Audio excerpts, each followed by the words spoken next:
ang aabangan love team na Miguel Tan Felix at Isabel Ortega. Tara at silipin natin. Let's watch this.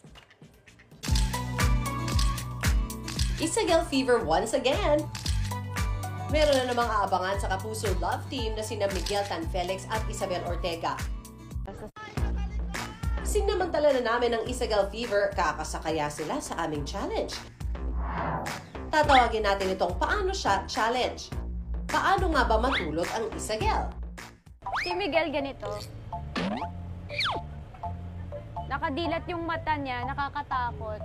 Siya nakanganga kasi pag natulog siya sa tape, lagi naka-sleeping mask. Pero yung bibig na nakabuka.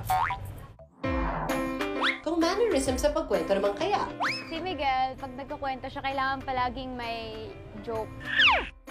Very expressive siya, palaging ina-acte niya kung paano sasabihin kunwari nung kausap niya yung kwento niya. Very piloso po yung pagkakakwento niya. Si Isabel naman siguro parang optimistic magkwento. Paano Parang, optimistic? oo, tapos ano talaga, ganun talaga guys.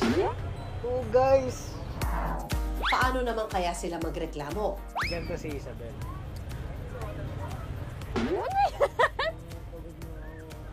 Magpapout ako. I'm so sorry.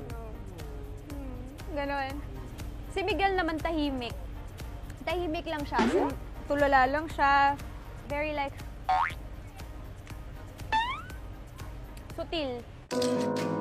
Sino ba naman ang hindi kikiligin sa Isagel? Talaga namang nakakagigil.